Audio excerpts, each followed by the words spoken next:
Hello friend, स्वागत है आपका डीके एजुकेशन में। तो इस वीडियो में मैं आपको प्राचीनतम पर्वत के बारे में बताने वाला हूँ। भारत के साथ साथ आए थे। तो प्राचीनतम पर्वत कौन से? विंध्याचल, अरावली पर्वत, पूर्वी घाट, सतपुड़म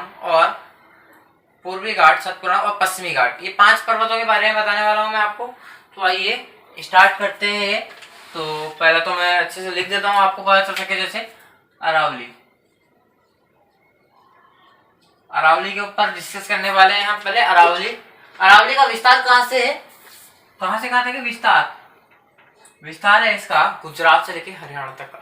अरावली का विस्तार है इसका गुजरात से लेके हरियाणा तक का।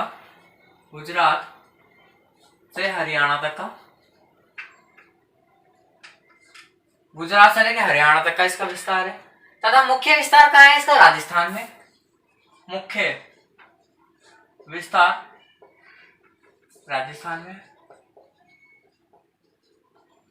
राजस्थान में अरावली का सबसे बड़ा भाग है।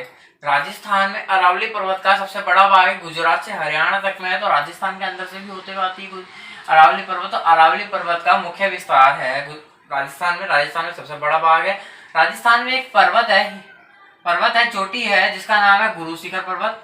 गुरु शिखर पर्वत। और इसका हिल स्टेशन है, अरावली पर भी है गुरु शिखर पर, वो है माउंट आबू। ये क्या है? हिल स्टेशन है। ये हिल स्टेशन है राजस्थान का, माउंट आबू। तो मैंने आपको बताया विस्तार है गुजरात से हरियाणा, मुख्य विस्तार है राजस्थान में, और सबसे बड़ा भाग है अरावली का राजस्थान में ही है। इस पर राजस्थान में एक अरावली पर एक चोटी है, पर्वत है, गुरु शिखर पर्वत नाम है जिसका। ये राजस्थान में सबसे बड़ी चोटी है। तथा इस पर एक हिल स्टेशन भी है अरावली पर भी, तो उसका नाम है माउंट आबू। ये हिल स्टेशन माउंट आबू, जिसका नाम है माउंट आबू। क्या नाम है इसका? माउंट आबू। तो हमने आपको अरावली के बारे में बताया। दूसरी प्राचीनतम पर्वत है, वो है विंध्याचल के बारे में बताने वाला हूँ। तो आइए शुरू करते हैं। अरावली के बारे में मैंने आपको बताया है, और विंध्याचल के बारे में। विंध्याचल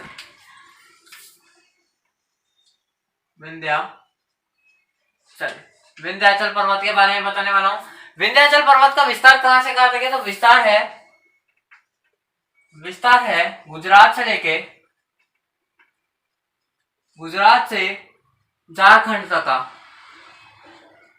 तो विंध्याचल का विस्तार है जो गुजरात से लेकर झारखंड तक का है। ये उत्तर से दक्षिण को अलग करती है।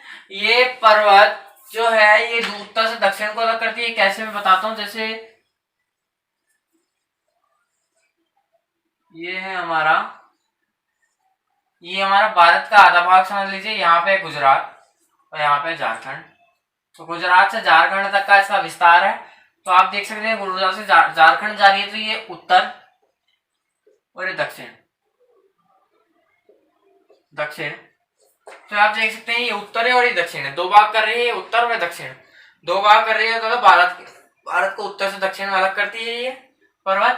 तो ये पर्वत गुजरात से झारखंड तक का है, और इसका नाम है विंध्याचल।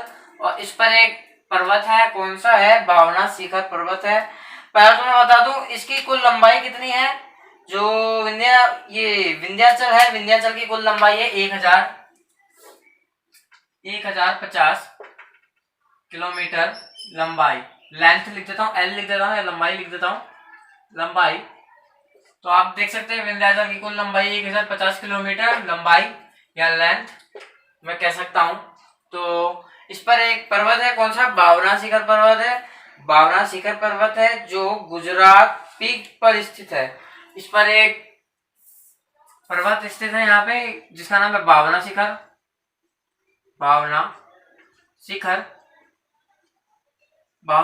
जो गुजरात पीक पर स्थित है। इसका नाम है भावना शिखर जो गुजरात पीक पर स्थित है। तथा भावना शिखर कोकालूमड़ पीक स्थित है। जिसकी ऊंचाई है 752 मीटर। भावना शिखर गुजरात पीक स्थित है, जिसकी ऊंचाई है 752 किलोमीटर। 752 किलोमीटर। तो मैंने आपको विंध्याचल के बारे में बताया।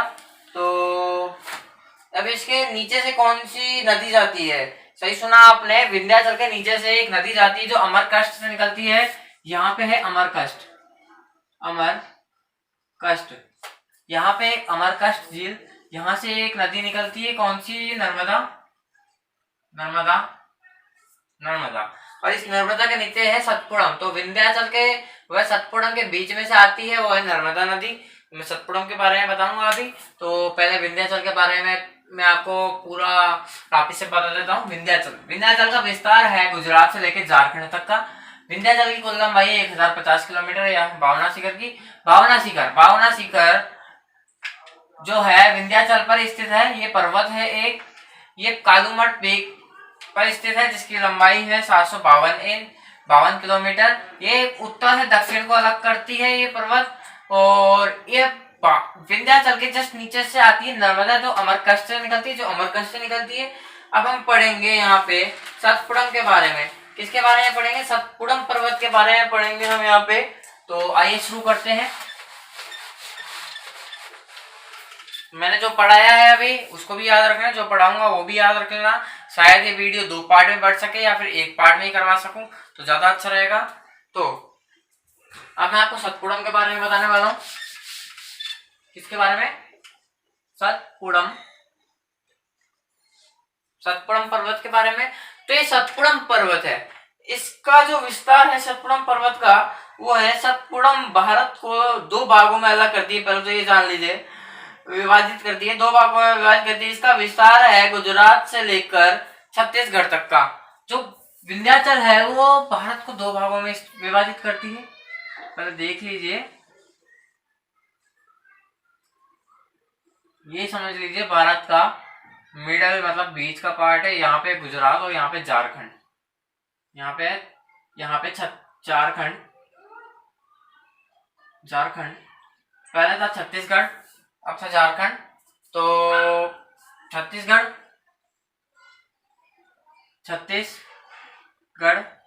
तो इसका पहला जो विंध्याचल था उसका था गुजरात से झारखंड तक का। इसका है गुजरात से लेकर छत्तीसगढ़ तक का। तो इसका विस्तार है, सतपुड़म का विस्तार है गुजरात से लेकर छत्तीसगढ़ तक का। तो मैं बोल सकता हूँ ये जो पर्वत है वो भारत को 2 भागों में विभाजित कर रही है। जैसे ये कर रही थी वैसे ये कर रही है। तो मैं बोल सकता हूँ कि सतपुड़म भारत को 2 भागों में विभाजित कर रही है। तो मैं लिख सकता हूँ सतपुड़म भारत को 2 भागों में विभाजित कर रही है 2 भागों में विभाजित कर रही है। सतपुड़म का विस्तार है गुजरात से लेकर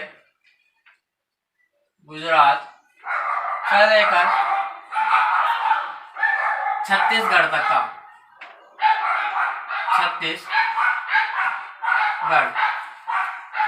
गुजरात से लेकर छत्तीसगढ़ तक का इसका विस्तार है। किसका है? सतपुड़म का विस्तार है। अब सतपुड़म का विस्तार गुजरात से लेकर छत्तीसगढ़ तक का है। तो सर्वोच्च शिखर है धूपगढ़ है, जो जिसकी ऊंचाई है 1250 किलोमीटर। धूपगढ़ पर्वत है। तो मैं बोल सकता हूँ सतपुड़म पर एक पर्वत है जिसका नाम है धूपगढ़।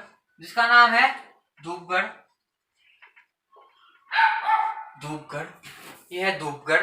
यदि आपको मेरा लिखा हुआ समझ नहीं आया तो प्लीज मैं जो बोल रहा हूँ उस पर ध्यान दे। तो मैंने आपको बताया कि इस पर एक सर्वोच्च शिखर है जिसका नाम है धूपगढ़ है, जिसकी ऊंचाई है 1350 किलोमीटर। तो ये धूपगढ़ है। धूपगढ़ की ऊंचाई है 1350 किलोमीटर। तो ये धूपगढ़ है, इसकी ऊंचाई है 1350 किलोमीटर। तो पंचगढ़ी हिल स्टेशन जो कि सतपुड़म की रानी कही जाती है, पंचगढ़ी हिल स्टेशन, इस पर एक हिल स्टेशन है पंचगढ़ी हिल स्टेशन। क्या है नाम? पंचगढ़ी हिल स्टेशन। पंचगढ़ी हिल स्टेशन जो कि सतपुड़म की रानी कही जाती है, जो कि सतपुड़म की रानी कही जाती है, पंचगढ़ी हिल स्टेशन जो कि सतपुड़म की रानी कही जाती है। सतपुड़म की रानी किसे कहते हैं? पंचगढ़ी हिल स्टेशन को। तो मैंने आपको पहले बताया था विंध्याचल, यहाँ पे विंध्याचल थी जिसका विस्तार था गुजरात से लेकर झारखंड तक का विस्तार था। तो विंध्याचल के नीचे से कौन सी नदी आ रही थी? नर्मदा। कहां से निकलती थी? अमरकंटक से निकल रही थी। तो मैं बोल सकता हूँ विंध्याचल व सतपुड़म के बीच में से, विंध्याचल व सतपुड़म के बीच में से जो नदी बहती है उसका नाम है नर्मदा। तो नर्मदा सतपुड़म व विंध्याचल पर्वत के बीच से आती है, दो पर्वतों के बीच में से आ रही है। तो सतपुड़म के नीचे से भी एक नदी बहती है, कौन सी? ताप्ती। तो मैं यहाँ पे अलग सा पॉइंट बना के लिख सकता हूँ। तो सतपुड़म के नीचे से ताप्ती नदी बहती है तथा ये दो नदियां एक ही जगह से निकलती है। तो यहाँ पे मैं लिख सकता हूं नर्मदा व ताप्ती दोनों नदियां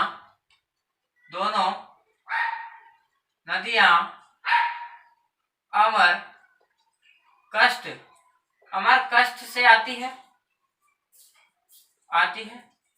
कहां से आती है? अमरकंटक से आती है दोनों नदियां। तो मैं बोल सकता हूँ यहाँ से दो जो नदियां हैं नर्मदा व ताप्ती, दोनों के दोनों एक ही जगह से आती है, एक ही झील से आती है। वो कौन से है? अमरकंटक से आती है। तो मैंने आपको अभी सतपुड़म के बारे में बताया, विंध्याचल के बारे में बताया, अरावली के बारे में बताया। अब बताऊंगा पूर्वी घाट और पश्चिमी घाट के बारे में। तो आइए पूर्वी घाट व पश्चिमी घाट के बारे में भी पढ़ते हैं। मैं आपको इस वीडियो में 5 पर्वतों के बारे में बता दूं, तो फिर मैं अगले वीडियो में आपको हिमालय के बारे में बताऊंगा। हिमालय का फिर मेरे को एक एक पॉइंट लेके चलना पड़ेगा कि ज्यादा ही बड़ी हो जाएगी तो आप लोग देखे ना देखे। कई लोग तो ऐसे करते हैं जैसे कि देखे बिना ही कर देते हैं। तो एजुकेशन इंपॉर्टेंट है, चाहे से थोड़ा सा ही ज्ञान मिले, तो मिलना तो जरूरी है। तो मैं आपको थोड़ा थोड़ा करवाऊंगा। तो आज के लिए इतना ही। जो 2 पर्वत हैं उनके बारे में अपन कल पढ़ेंगे या फिर दूसरी वीडियो में पढ़ेंगे। दूसरी वीडियो हो सके तो मैं अभी करवा दूंगा। तो